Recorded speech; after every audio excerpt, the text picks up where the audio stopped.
تو آئیے ایک ایسی ہستی کی کہانی میں چلتے ہیں جن کی زندگی تبدیلی اور سخت ترین آزمائشوں سے بھری ہوئی تھی۔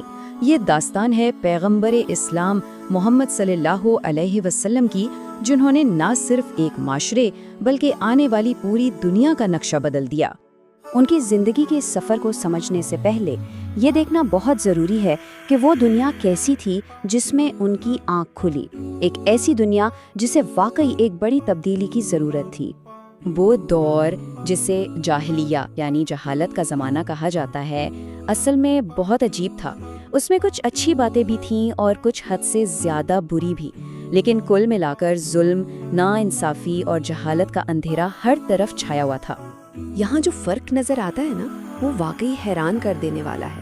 ایک طرف دیکھیے تو مہمان نوازی، وعدہ پورا کرنا، ایسی کچھ خوبیاں موجود تھیں، لیکن دوسری طرف معاشرہ ایسی برائیوں میں ڈوبا ہوا تھا کہ عقل کام نہیں کرتی۔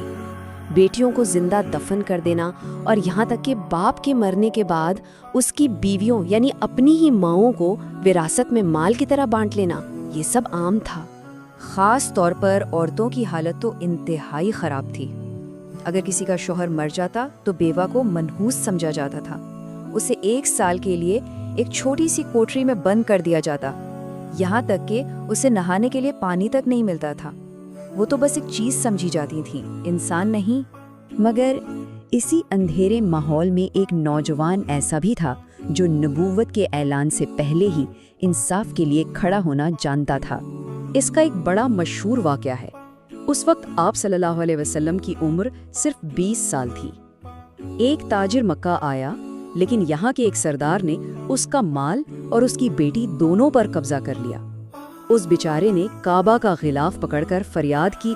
اس فریاد کو سن کر مکہ کے کچھ نوجوان آگے بڑھے، جن میں سب سے آگے آپ تھے، اور ان سب نے مل کر عہد کیا کہ اس مظلوم کو اس کا حق دلا کر رہیں گے۔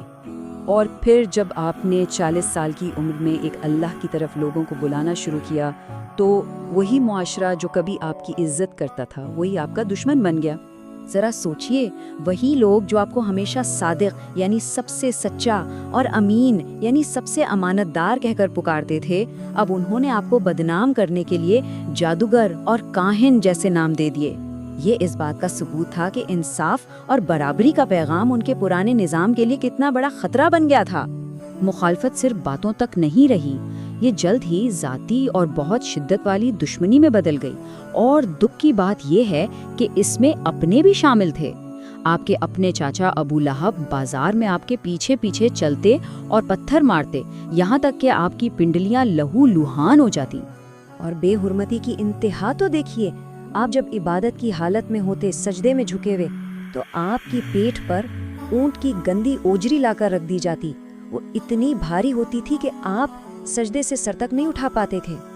یہ ظلم اتنا بڑھا کہ ایک بار آپ کا گلا گھونٹ کر جان لینے کی کوشش کی گئی۔ اس موقع پر آپ کے سب سے قریبی ساتھی حضرت ابو بکر آگے بڑھے، آپ کو بچایا، اور ان لوگوں سے وہ تاریخی سوال کیا کہ کیا تم ایک آدمی کو صرف اس لیے مار ڈالو گے کیونکہ وہ کہتا ہے کہ میرا رب اللہ ہے؟ وقت کے ساتھ دشمنوں نے طریقہ بدل لیا۔ اب کھلے عام حملوں کے بجائے چھپے ہوئے وار کیے جانے لگے۔ جادو اور زہر جیسے خطرناک ہتھیار استعمال کیے گئے، جن کا نشانہ سیدھا آپ کی جان اور آپ کا ذہن تھا۔ یہ صرف کوئی جسمانی حملہ نہیں تھا، بلکہ ایک روحانی وار تھا۔ لبید بن عاصم نام کے ایک یہودی نے آپ پر جادو کیا۔ اس نے ایک کنگھی، آپ کی کچھ بال اور گانٹھوں والی ایک رسی استعمال کی، اور ان چیزوں کو ایک کنویں میں چھپا دیا تاکہ آپ بیمار ہو جائیں۔ اس کا پتہ بھی پھر وحی کے ذریعے ہی چلا۔ اور پھر خیبر میں جو ہوا وہ تو نبوت کا ایک کھلا امتحان تھا۔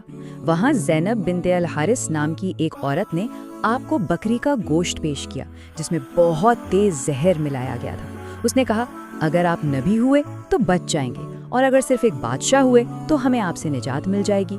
آپ نے ایک لقمہ لیا، لیکن اسے فوراً تھوک دیا اور فرمایا، اس ہڈی نے مجھے بتایا ہے کہ اس میں زہر ہے۔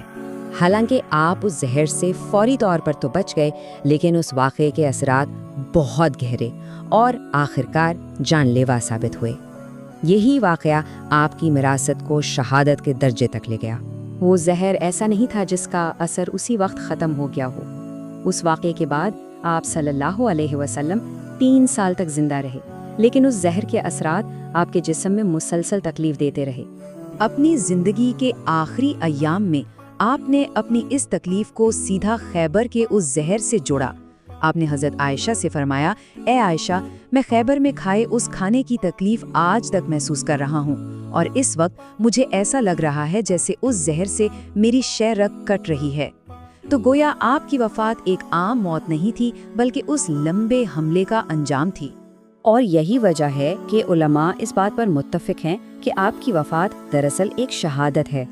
یہ ایک ایسی زندگی کا اختتام تھا جو ہر قدم پر آزمائشوں سے گزری، چاہے وہ معاشرتی ہوں، جسمانی ہوں یا روحانی۔ اور یہ ہمیں سوچنے پر مجبور کرتا ہے کہ آخر وہ کون سی آزمائشیں ہیں جو کسی کی میراث کو ہمیشہ کے لیے زندہ رکھتی ہیں۔